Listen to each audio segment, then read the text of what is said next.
All right, welcome to Peacemaker 360. My name is Christian Cito. I'm the program advisor for Conducive Space for Peace, a Danish-based organization that works on transforming the global peace building system to promote the agency of local peace builders. Today, we are having a very interesting and great panel to take us into the second live streaming of our conversations with local peace builders around the world who are responding to COVID-19.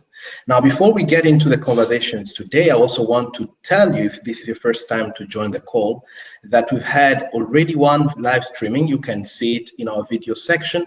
But I also want to remind you that Conducive Space for Peace, Peace Direct, and Humanity United have recently published a report in which they talked to 400 local peace builders, sharing their perspectives and insights on how they are responding to the current pandemic. So I'll leave the link to that call, to that report in the comment section, and you can be able to access it at any time.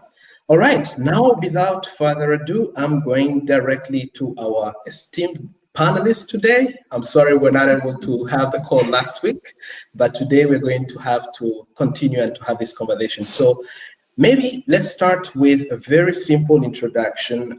Tell us where you're from and tell us what you do, and just briefly tell us, how has the pandemic affected you personally? If you can do that within 1 minute, that would be highly appreciated. Carine, I will bring you in just about a few minutes, all right? Let's start with Sinthya. You can go first. Okay. My name is Sinthya Rubio. I'm from Colombia. I'm working right now at the Truth Commission. I'm the coordinator of live course and disability group. That means that this includes children and youth and elderly and people with disabilities. And well, the COVID, I mean, personally, I have to say I'm a lucky person. And I have the main things I need, like basic food and all. So it's quite good actually for me. I like it just to stay home and work and have time to do many things, but it's not the same thing for many people. So, but for me, it's good. Mm-hmm. Thank you very much, Sinthya. Let's hear from Farida as well. How are you doing, Farida? Thank you so much. Hello, everyone. This is Farida Amiri from Afghanistan. Currently, I'm running an initiative called Peace Friends. This is a volunteer youth-led and youth-focused initiative that aims to promote peace building among the young peace builders. Also, I'm doing my second bachelor in political science and public administration at American University of Afghanistan. I would like to take the opportunity and thank you, Christian, and the people and organizations involved in this initiative for providing us the space and the opportunity to share our insights, our perspectives regarding our activities, peace efforts, and also the effect of pandemic COVID-19. In terms of the effect of this pandemic, personally on me, I would say at the very first and very importantly, it affected me psychologically, and it disturbs me psychologically because when it comes to the community-based life or looking at others, it really disturbs me because they face so many other problems, maybe more problems than I do have, and also for sure it affects our academic life and our career life as well. So doing online, or I would say virtual learning and virtual meetings or activities is a bit challenging when it comes to the context of Afghanistan, maybe countries like Afghanistan. So there are so many other challenges that I'm sure it will take time if I list all of them. But these are the major challenges that I personally face. Totally in solidarity with you, Farida, and thank you for sharing. I want to now bring in our friend from Kenya, and I'll pull out a little bit of Sinthya so that we can have her in, and we'll get back to you, Sinthya, in a second. Please don't go away. Don't go to sleep yet. All right, so let's hear from Carine. Carine, you are joining us from Kenya. Can you please maybe introduce yourself and tell us how you're coping and dealing with the pandemic? Carine, can you hear us? Oh, Carine. Carine is not yet able to join us, but she should be able to join us in a second. Now, let's continue this conversation. Liliana, thank you very much for joining the call. I want to have to hear from you again, Farida, if you can maybe briefly tell us a little bit more about how you have seen this pandemic affect peace building overall in Afghanistan. We know actually that recently the US government had signed a peace agreement with the Taliban, and that was received worldwide as a very promising step towards lasting peace in Afghanistan. But in this current situation, how has it been? How has the pandemic affected the whole peace process there? Well, I would say it is a good idea before coming to the effect of the pandemic on the peace process. I think it is good to have a very brief look at some facts regarding the US Taliban agreement. So, in very general, in the agreement there have been listed four components, four very key components and key facts about the agreement. First, it was promised by the parties that Afghanistan should not be used against US and its allies' security. And the next one is very important about the timeline for the withdrawal of the foreign forces, which can take place within 2 phases. The first phase will be done within 135 days, and a number of US forces have to withdraw from the country. And also the next phase is a bit longer phase, that the foreign forces should leave the country in very simple word within 9.5 months. So the total timeline for the withdrawal of the forces is 14 months. And the third component is about the intra-Afghan negotiation. So it was scheduled that the negotiation should start on March 10th, but it did not start due to some political, I would say, reasons. And the last, but not the least, component of the agreement was about the comprehensive and permanent ceasefire that should be carried out by the Taliban. And it was the main component, and it was the main item in the intra-Afghan dialogue. So for sure, some of the conditions and promises have been met and have been considered, but some of them have not been considered. And though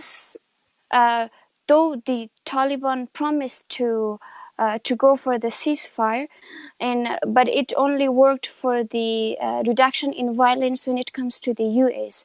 But still, I would say some weeks ago, they carried out their suicide attacks in some parts of the country, and we had the Afghan civilian casualties, and but due to the pandemic, they stopped. I would say for these recent days, and I would say maybe weeks, they stopped their suicide attacks in different corners of the country, and also some of the prisoners have been released from the prisons that was promised by the parties. And the withdrawal of the foreign forces have also been started. So, of course, the pandemic put everything in pending. First of all, the intra-Afghan negotiation has not started yet. And of course, this can be one small part of its effect in the agreement. Totally. Thank you very much, Farida, for sharing that. And maybe you can relay a little bit of how has been the sentiment around people all across Afghanistan with regards to, first, the peace agreement, and also how this particular situation of the pandemic has affected not just the way to day-to-day living, but also the whole hope that people had for peace in this time. Mm-hmm. Sure. All right, so if you can maybe hold on that, and we will get back to you in a few minutes, Farida. I'm trying to see if we have Carine and Sinthya joining us, but they should be joining us in a second, hopefully. But in the meantime, Farida, maybe still staying with you because you're the one on the screen right now. I'm sorry, I'm going to be the one pointing to you because of still trying to see how the others join. Mm-hmm. Now, I want to hear from your work.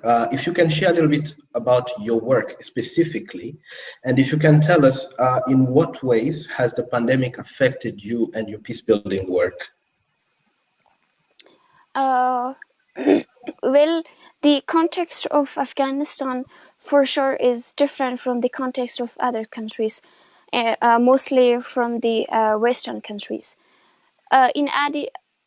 While the pandemic is a challenge, it creates another obstacles, another challenges as well for us as a, I would say, activist, as a young peace builder. So right before the pandemic, the news of the pandemic, we as a group in the Peace Friends as an initiative came together and discussed on the programs or on the other initiatives that how we can promote in a very better way peace building process among our fellow generation. But when the lockdown period was announced by the government, and the pandemic got very, very serious, so of course, so many activities have been put in the pending list, and it also somehow locks the way for other young people to take part in the activities. And also another challenge is about the technical, I would say, technical assistance here. So the majority of people in Afghanistan, particularly young people, they are having struggle to have access to internet. So one another obstacle is the virtual way of being connected with our fellow young peace builders and also other young people who can be part of the peace building activities and process. So it is time consuming, and it needs more support in order to provide the prerequisites for such a virtual activities for the community. The first can be the internet and power issues. So these all are the prerequisites for having virtual and online sessions or activities. So these are the very big part of the challenges that we as young peace builders and as a young people face during our activities and performances for the peace building. Thank you very much, Farida, for that very comprehensive elaboration on the challenges that young peace builders are facing in Afghanistan. You've talked about the inability to access the internet. You've talked about technical assistance issues, which has been also hampered as a result of lack of support and international withdrawal during this particular time. Now we're having our very amazing panelist who has joined us, Carine. Thank you very much for tuning in. And we're really happy to have you. And can you please maybe briefly introduce yourself and tell us where you're calling us from? Hi guys, my name is Carine Umutoniwase. I am a young peace builder calling from Kenya. I'm a Rwandan by birth. I am so sorry. So one of the effects I'm currently facing is power shortages because of the issues that we're having here. So I've been on and off because of the power going on. But my sincere apologies, Christian.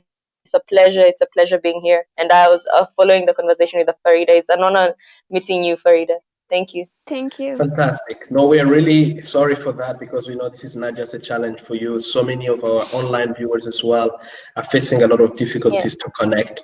But maybe a particular question directed to you, Carine, if you can take us through this. You're from Rwanda and you currently work in Kenya. And we know that this moment means a lot to Rwandans all around the world, because it's remembering again the terrible years of the genocide that happened in 1994.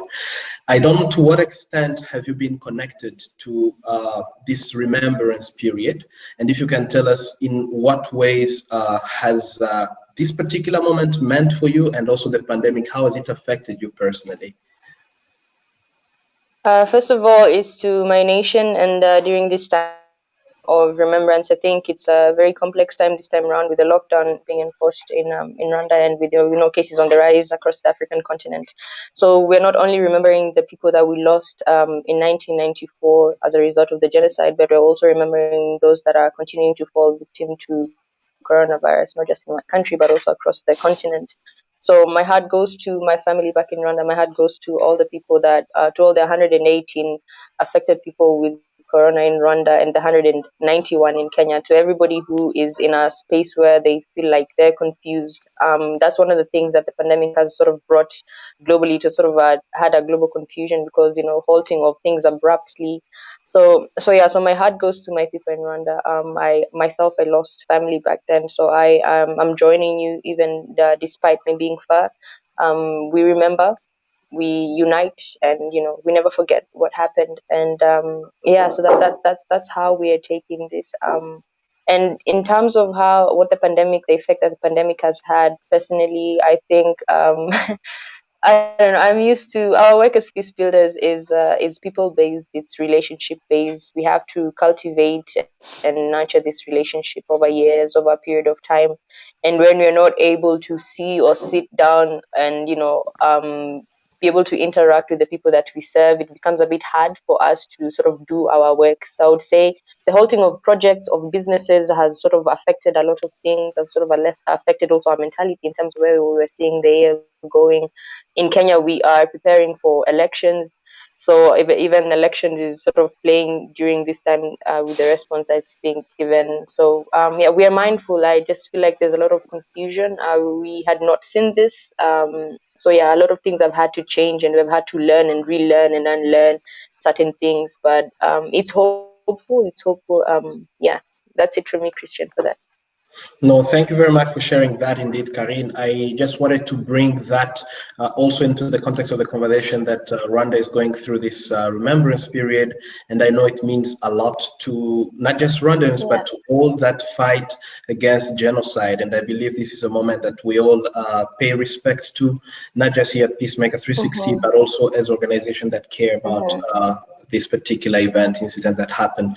Now, we are continuing this dialogue. I just want to thank all our online viewers who are tuning in. We have Najib Jashmidi who has joined us, and we have Liliana Pimenter, we have El Haj. Thank you very much, guys. Thank you for tuning in. If you have any questions or any comments as well regarding this conversation or anything we're discussing here, maybe also share a little bit more about how the pandemic has affected you personally and how you're responding to it in your own context. That will also enrich the discussion. Now, I want to move to the second segment of our conversation here. And because both of you are actually young peace builders, I had a question that I wanted to bring forth to you. This was actually some of the findings that we had during the online consultation that just got finished. The report was published just this week, by Peace Direct, Conducive Space for Peace and Humanity United, highlighting how local peace builders are responding to COVID-19. And some of the findings that relate particularly to youth and peace building, it says, for example, youth and especially female youth who are living at home are in increased risk I don't know why I cannot hear. Subject to domestic violence when whole families are at home and struggling to survive. Now, the point about struggling at home, I don't know to what extent this has been brought to your attention, Carine, how women particularly and young female peace builders are facing challenges of being at home. What are some of the gender issues that have come to or been brought to your attention as a result of the lockdown measures? Thank you, Christian, for that question. And I think this is something that we're currently still assessing, but there's definitely an increase in gender-based violence since the lockdown has been enforced. And I know that one of the youth groups that we work with in one of the slums in Nairobi called Korogosho has been having a challenge, sort of trying to talk to the young women that they work with, trying to provide some sanitary towels for the young women that they work with, because being stuck at home having nothing to do means that they're continuously facing verbal abuse. They're continuously there was a report recently I read on the news that there's increase in rape incidences as a result of this. So I would say yes, young female youth are struggling at staying at home. There's a lot of dynamics that we usually do not put in place or sort of foresee, and that is some of the things that continuously have impacting us. Specifically living in Africa, where the patriarchal culture is still something that is very live and active in our societies.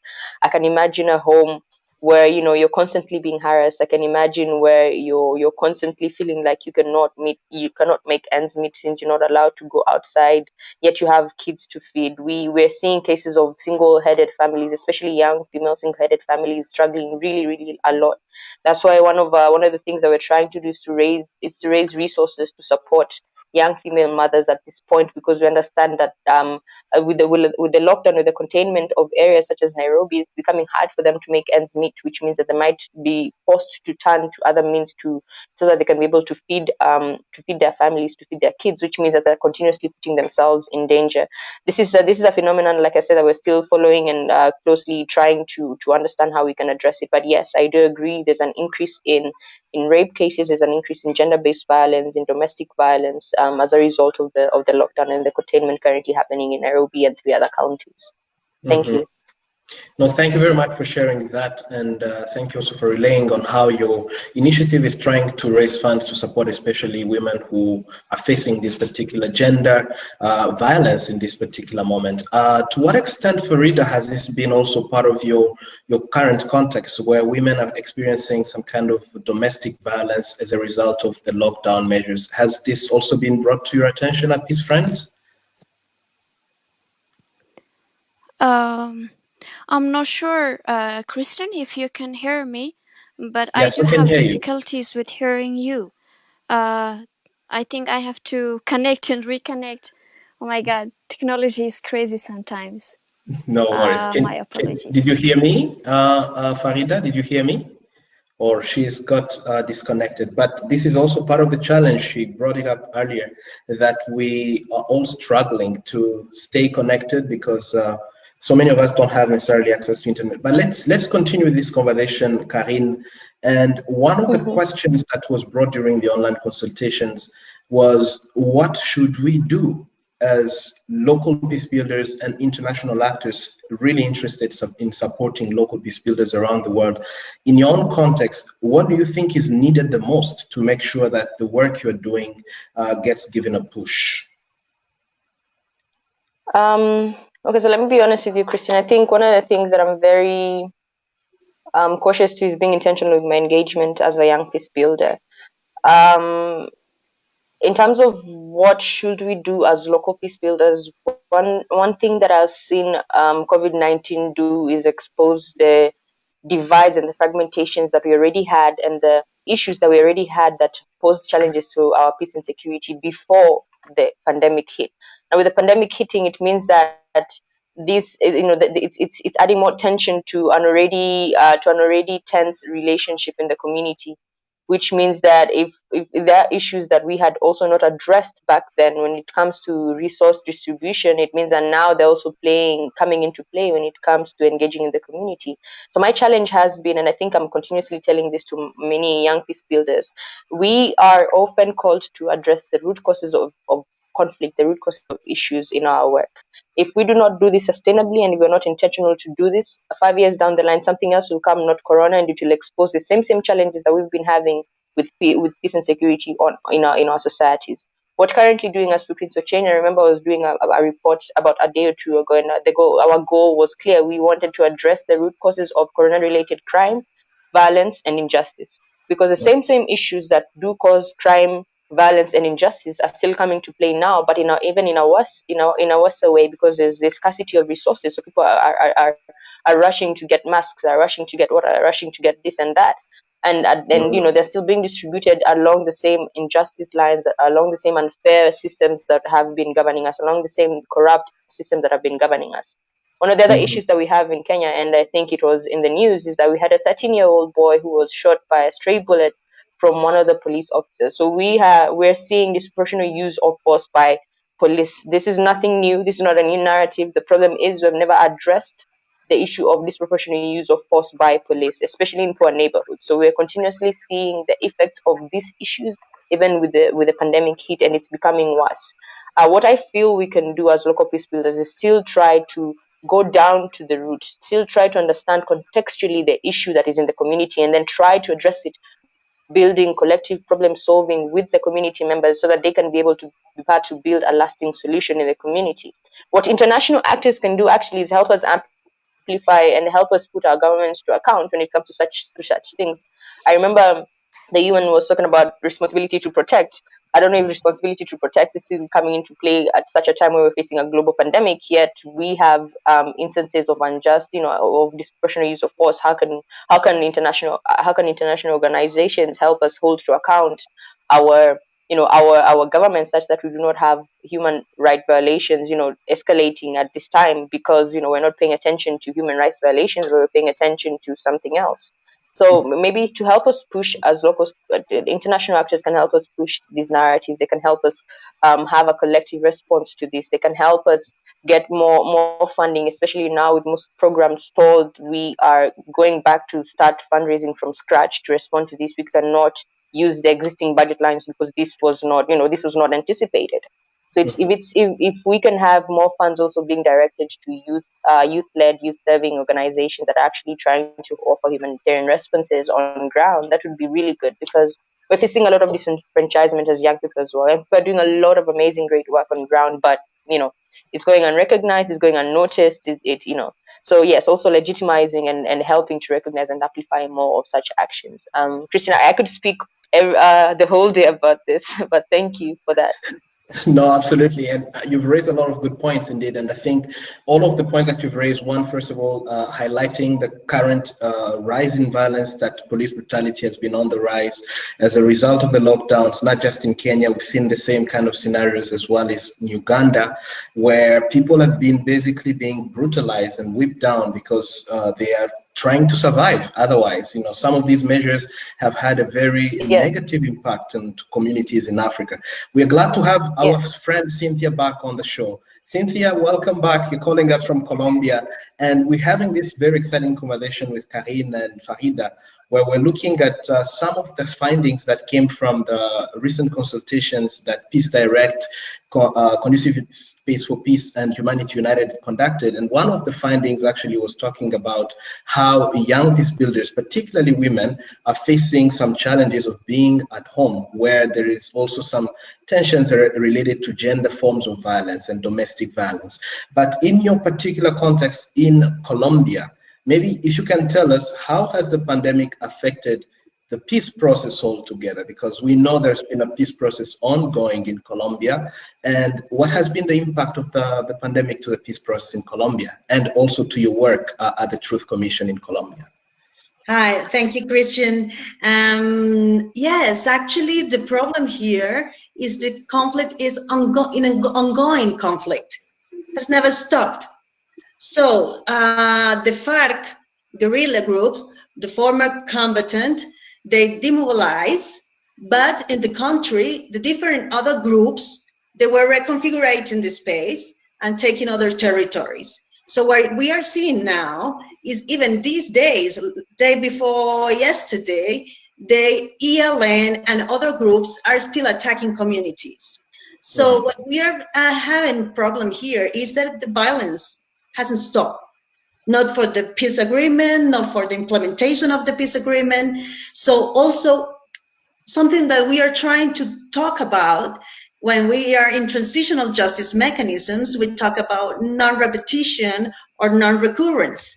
And what we are talking about now in the Truth Commission is about a non-continuation of the conflict. No? So it's very difficult, the situation of social leaders and former combatants, because they are killing former combatants and social leaders.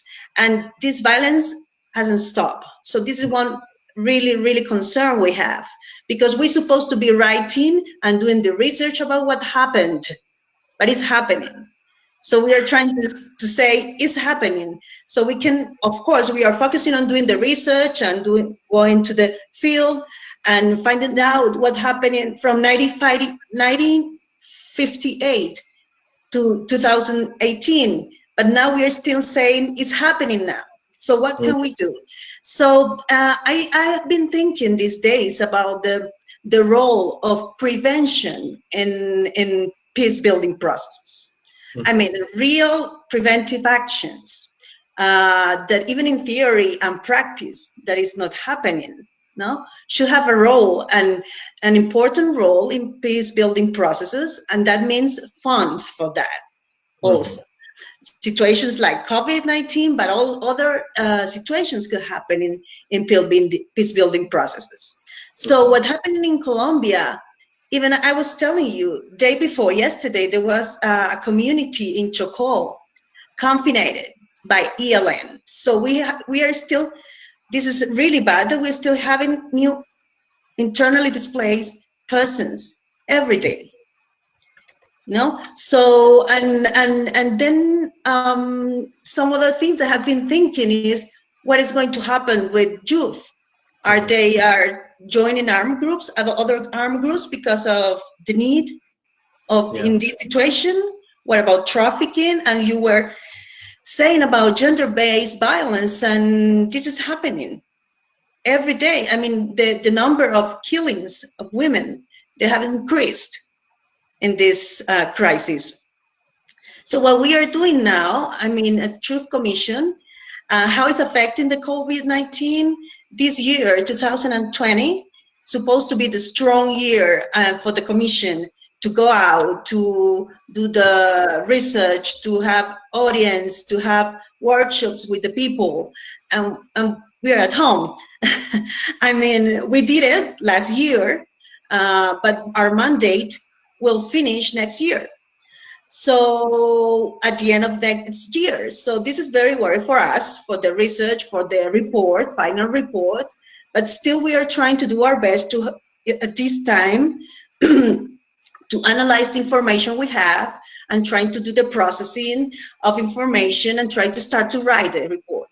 That's what we are doing. But we are very concerned about, at least, I mean, I'm in charge of the, I say all the time that they are the most vulnerable, because they are children, youth, elderly, people with disabilities. Nobody cares for them, and social distancing is making them more vulnerable in this situation. And also we have another problem. Now, it's not related to the Truth Commission, but I wanted to say, because it's happening in the country, many people from Venezuela is going back to Venezuela. So at least I felt that at the beginning of this situation, we feared that was having, this will create xenophobia or something. At least it's not happening, but the situation is so precarious for them that they are going back to the previous situation that was really bad, actually. So, because the government, and we cannot adjust, the government can't afford to have this attention to all of them, to Colombians and to Venezuelans. So this is very worrying also, because they are going back. So there are, of course, humanitarian efforts and relief efforts, but still they are just walking back to Venezuela, to that situation where they didn't have food, didn't have basic services. So we don't know what is going to happen with them. Of course, many of them, they were Colombian and Venezuelan. It's like we are brothers. I mean, it's like, you know, Colombia, you know how close it is from Venezuela, and it's like, I mean, we are the same. So it's really worried that they are going back, because we don't know what situation they are going to face there. So, yeah, tell me.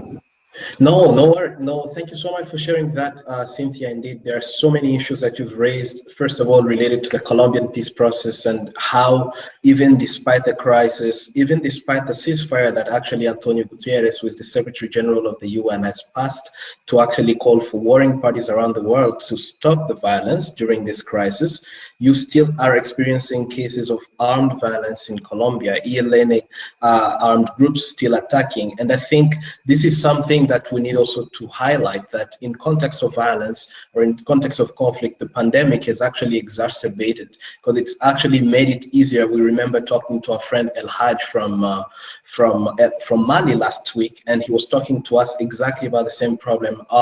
Armed groups are taking advantage of the crisis period to basically build and bolster their groups. But let me bring Carine into the conversation here, because we've been talking about issues related to funding as well and needing to support local peace building in your country. But one of the findings that actually came from the consultations was that we needed to increase support for local peace building.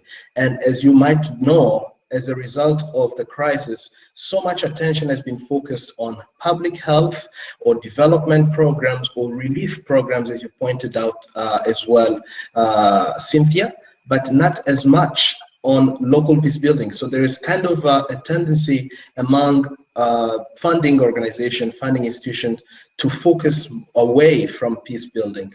And we see that as a tension. Maybe if you can share with us, starting with you, Farida, because you've joined us, in your context in Afghanistan, how has it been like? Who are the donors who are supporting local peace building in this moment? And how are local organizations finding funding for their work during this crisis?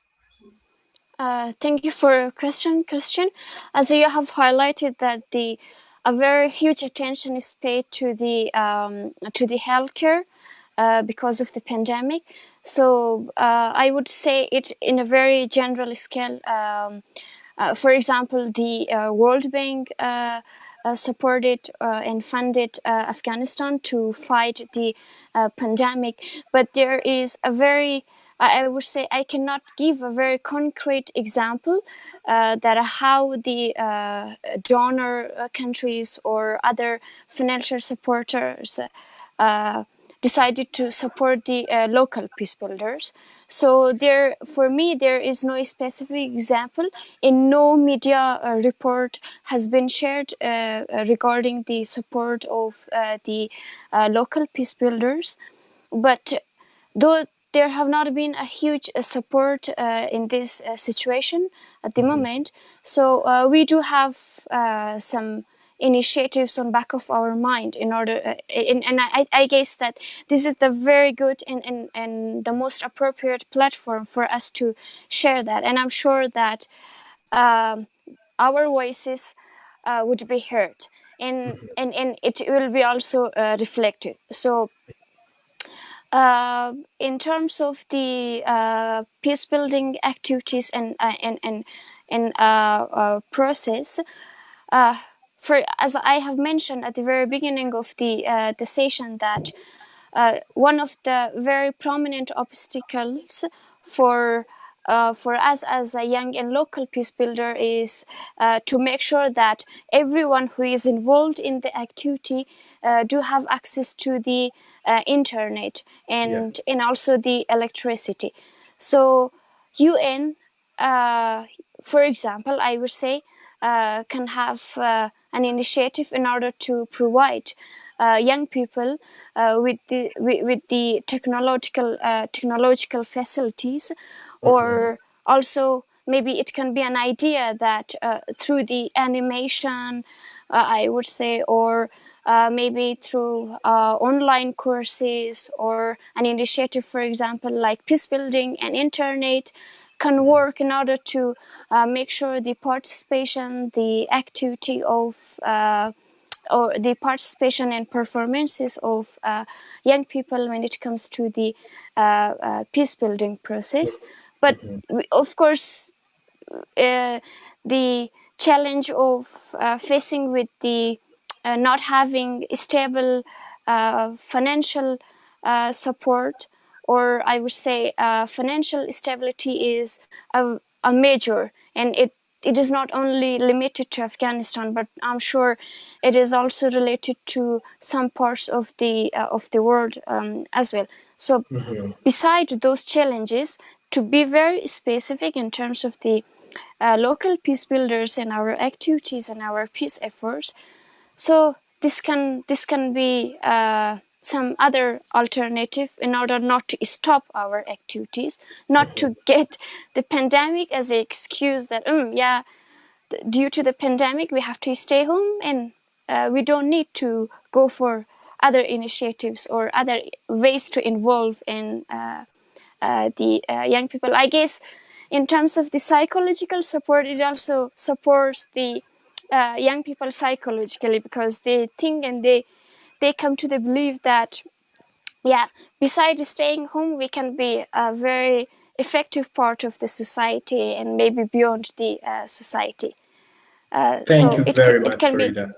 You're welcome. No, indeed, you've shared very interesting points, and I take note of 3 of them. One, you've highlighted the need for local funding institutions to invest more resources in contexts like these, because local peace building still needs to happen. And you've highlighted, for example, in your own context, that many people are not connected to electricity, don't have access to technology, and by supporting especially young peace builders who are stranded at their homes and are able to work in their communities in this moment by providing e-learning opportunities, then there could be it could have an effect on their psychological well-being, which is really a very interesting connection that you've made there, that it goes 2 streets.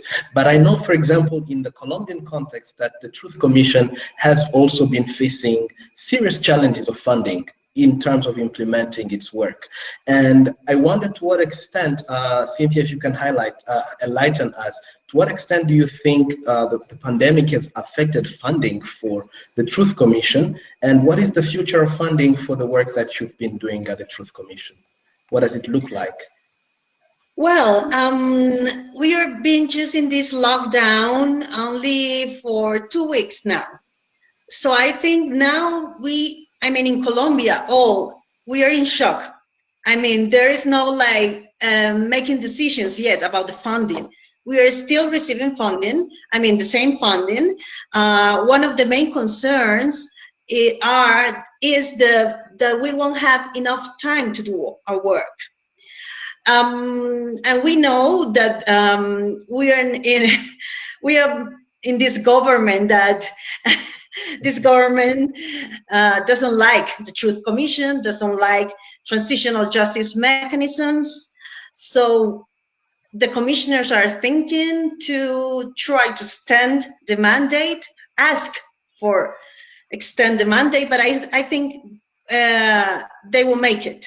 I don't think the government will allow us to work more time, because also that means more resources.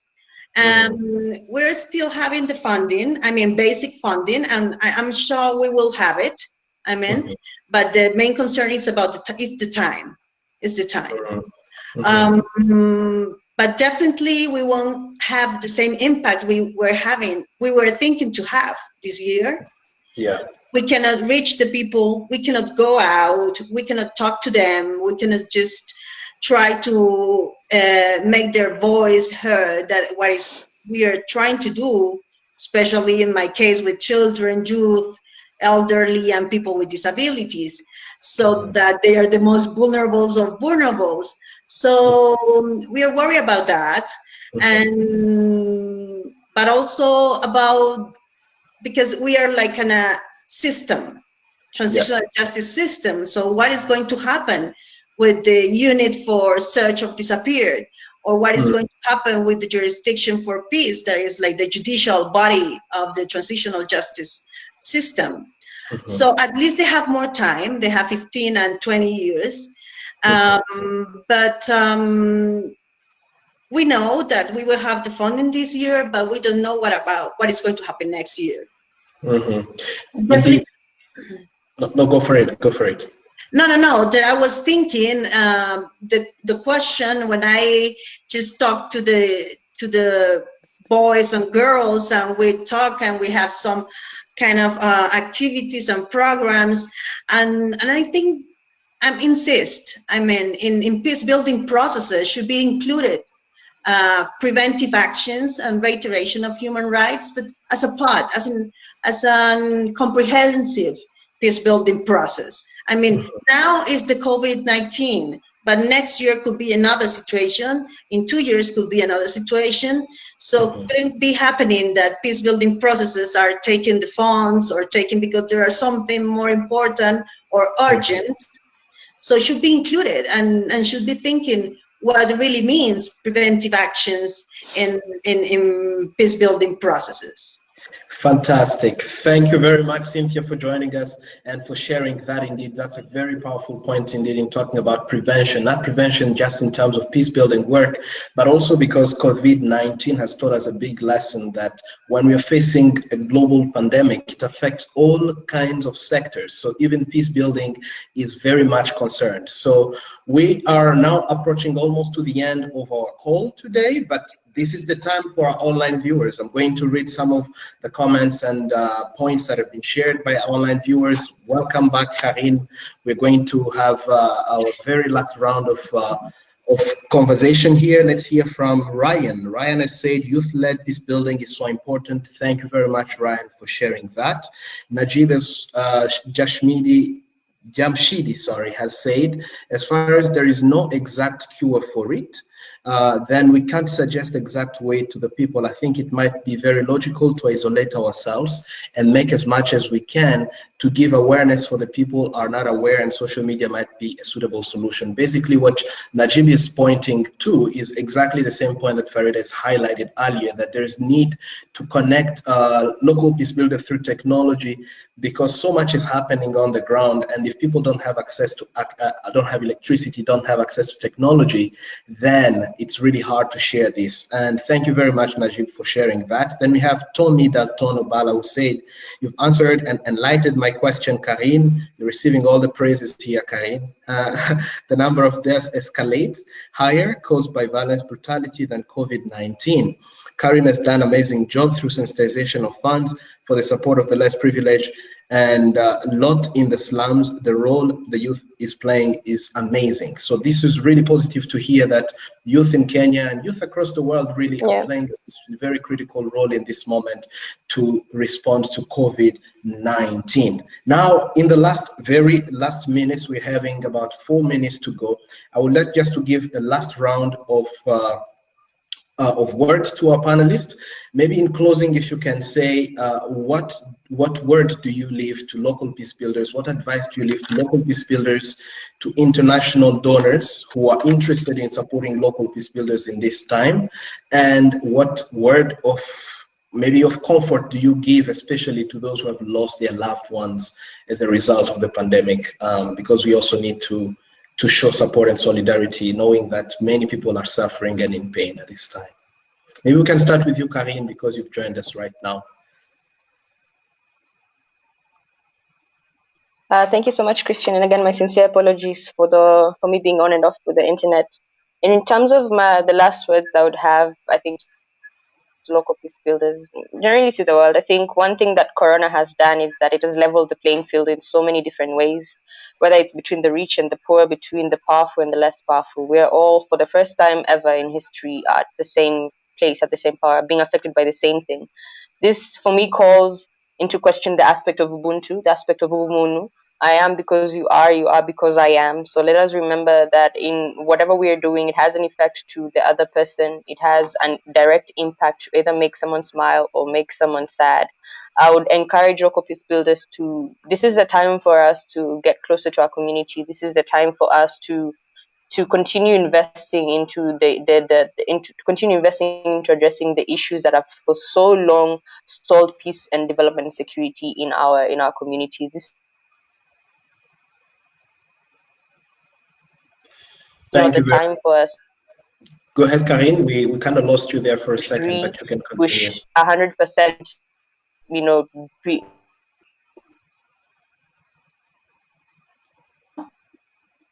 All right. I think we're having a little bit of a problem. Carine, can you hear us?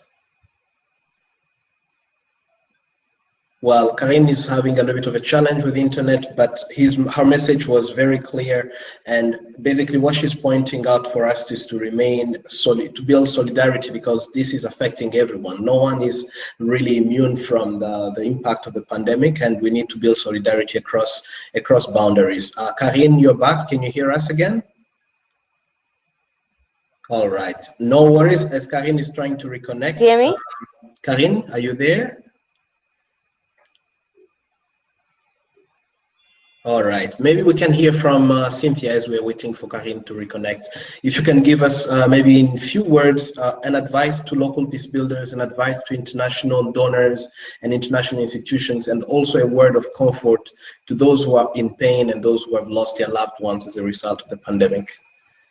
Definitely, thank you, Christian. Now, definitely for young, well, also old peace builders, is to be strong, I think this is the time when you have to make the biggest effort just to keep working.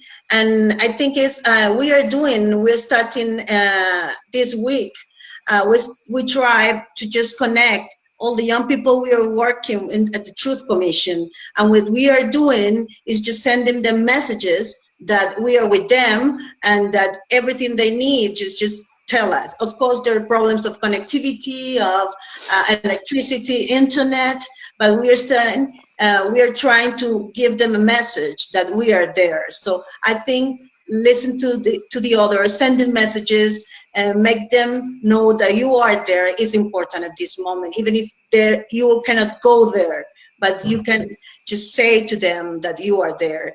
And I think to international donors, really, I insist. I mean, this should be an opportunity, and it's a lesson. I mean, peace building processes are fragile. So we need to build, I mean, in theory and practice, how preventive actions and how prevention plays an important role in peace building, and should be there, and should be the funding for that. And to build innovative efforts to communicate with others, to face these situations that can happen. Mm-hmm. Fantastic. Thank you very much, Sinthya, again for joining us all the way from Bogota, and thank you for sharing with us today. It's been really wonderful. We're going to bring in Carine into the conversation, but you can now go and take your nap, Sinthya. You've done an amazing job. Bye. All right. Thank you. Farida as well, if you can maybe give us your final words in terms of what do you say to local peace builders, to international donors, and if you have any words of comfort to those who have lost their loved ones as a result of the pandemic, that will also be welcome. Don't worry, Carine, we have been struggling with internet everywhere around the world, so take it easy, okay? All right, Farida, we're listening to you. Thank you so much, Christian, and my apologies for the connection issues. Well, this is a very very difficult situation, I know, for everyone. But let's try to spread love, and I do believe that love is more contagious than COVID-19. So stay with each other, stay connected through the channels we do have access to. I know there might be a few numbers of the channels that we can be connected, but still it can work, and we can help each other to make channels for each other. Addressing to the international donors, or I would say international community,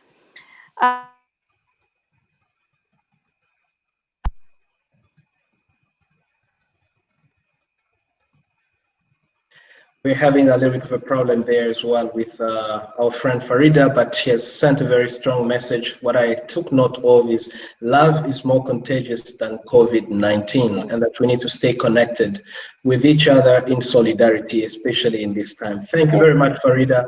And this has really echoed very basically the sentiment that we've all been trying to pass around the world. We are all facing as a global community a difficult pandemic, and we will need each other, not just now, but even beyond. Let's hear from Carine, maybe your final words to local peace builders, international organizations working with local peace builders, even donor institutions in this time, as well as if you have any words of comfort to those who have lost their loved ones, if you may.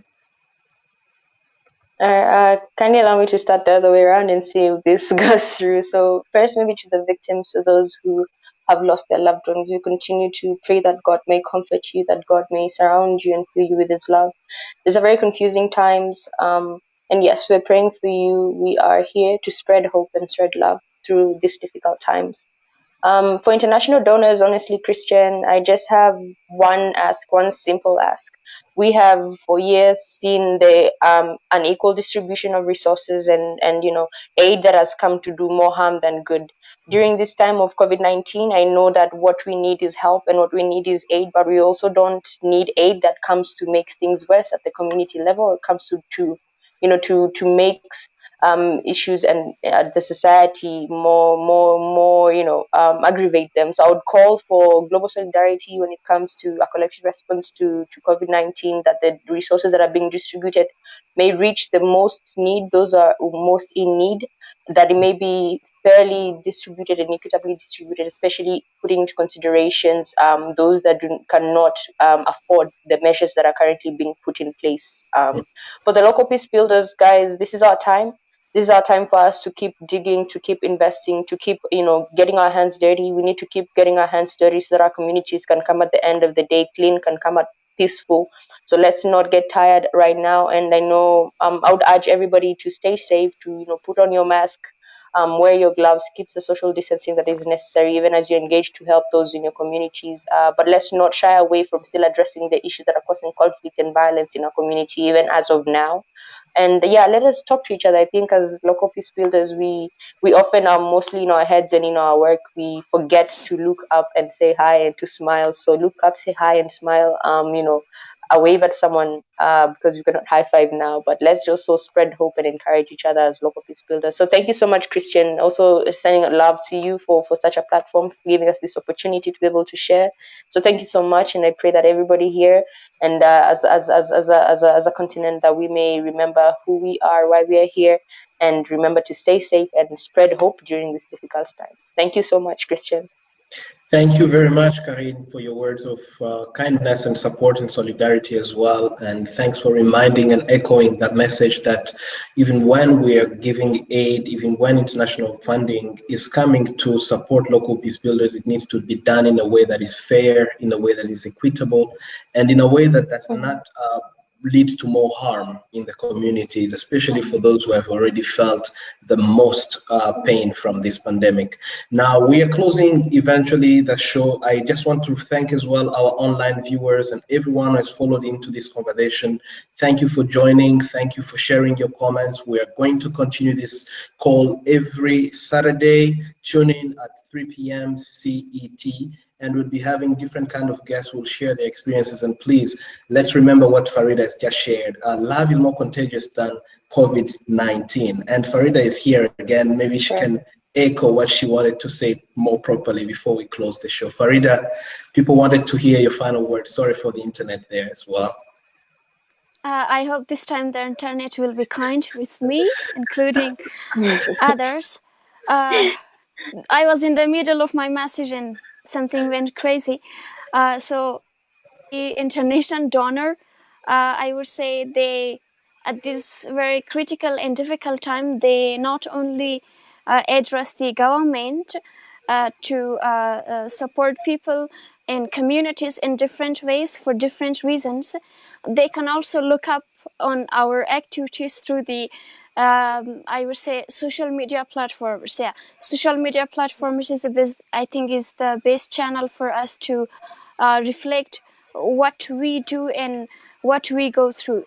So I think if they consider a mechanism, or I would say a policy to look at our activities through the social media platforms, I think they can find more reasons to support us in terms of the financial and monetary support. And I would request everyone to stay home. I know it might not be logical to ask everyone to stay home, because some people are struggling to fight the pandemic and at the same time not to die from the poverty. I do understand and I do stand with them and I do feel them, but it is good for those who can consider the health instructions given by the authorities in order to keep themselves safe, their families, and the people who are around them. And I hope we will get out of this difficult time safe and with some achievements. Thank you so much. Yeah. Thank you very much, Farida, again for sharing that. And the message that I take from that as well is to remind all of us that we need to follow the precautions that have been put in place, because as much as it is a very confusing pandemic that affects people in different parts of the world differently, we still have a responsibility to take care of ourselves and to take care of those that we know are the most vulnerable in this time. As we finish, I want to thank Kayum as well, who has joined us from Bangladesh. Thank you for joining the conversation. This recording is going to remain on our page. If you want to watch it again, you can tune in anytime. I also want to remind, for those who are interested in continuing the conversation, we have created recently a platform where local peace builders all around the world are sharing news and resources to support each other in their respective work. So I will leave the link to that platform in the comment section, and if anyone wants to join, please click on it and we'll be sure to follow you and to be sure that you're part of the conversation. All right, that's all for today, folks. Thank you again, Carine. Thank you, Farida, for your time. This was really very insightful. Stay well, stay safe, and to those of our friends who are at home, are in pain, remember, we are not going to forget you. We care about you, and we have you in our thoughts and prayers in this time, and sending you love and strength in this very difficult time. Stay well, and talk to you next Saturday. Bye-bye. Thank you. Thank you.